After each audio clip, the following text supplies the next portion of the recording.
Hi, I'm Antonio Centeno, the founder of Real Men Real Style. Today we're going to be talking about 5 tips that you can use to deliver an awesome presentation. Okay, if you haven't already, please subscribe to our YouTube channel. By doing that, these videos will come right to you. In addition, if you like this video, if you find it useful, please click on the like button down below. And last but not least, if you want to learn more about men's style and presenting in general, I've got a free 47-page ebook that's mostly about men's style, but we also, in other places I will talk about presentations. In fact, I'm going to link you to an article on presentations right down there.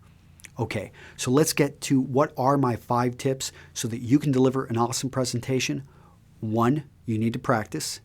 Number 2, you need to keep the audience, keep the listeners engaged. Number 3, you need to keep it simple and sweet. Number 4, properly use visuals. And number 5, you need to bring it. Okay, so let's talk about practice. You hear this all the time. I'm not bringing anything new, but really, no one can wing it. Of course, there are people like Tony Robbins who he gets off an airplane, he goes right to the stage, but he's thinking about what he's going to cover, and he's practiced hundreds, if not thousands, probably thousands of times. If you're new to speaking in front of an audience, and most of us don't get in front of, aren't professional speakers, you need to practice, and you need to practice a lot, especially if you don't know what, or you haven't done this for a long time. Because if you lock up in front of an audience, it's different. When in front of a camera, I can go over there and I can restart this. And in fact, this video, I've probably restarted 4 times. But at the end of the day, I control it. With an audience, you don't. You don't want to lock up.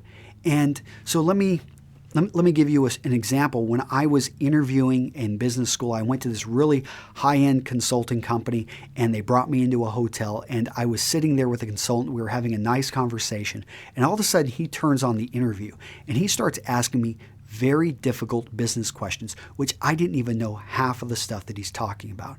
And I wasn't prepared for it, and it just caught me, and I froze up.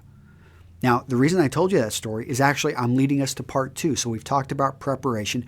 Now it's grabbing attention. Do you notice how when I told you that story about the consulting interview, you immediately probably tuned a bit more into this video?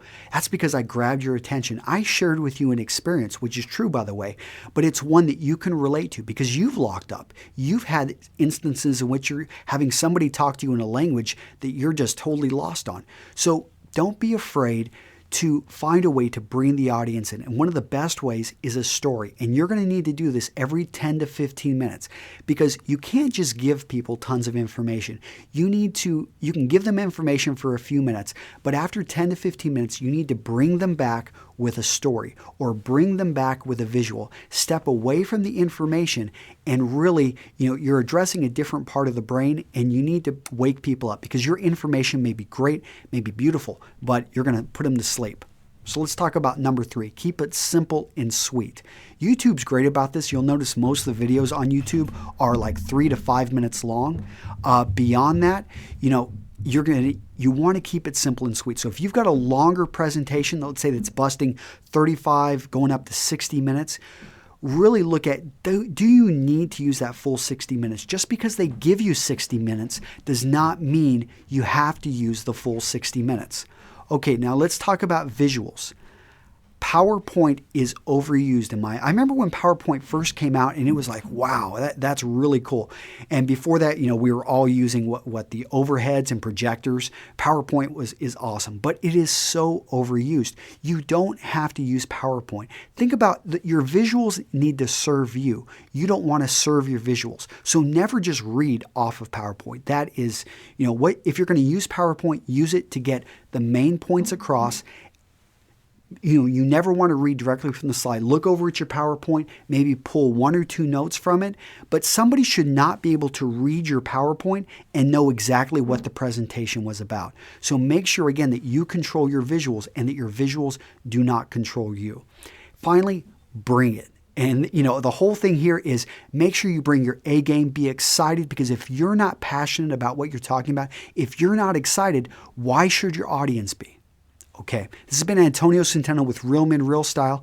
Hope you enjoyed this video, and I'll see you in the next one. Bye-bye.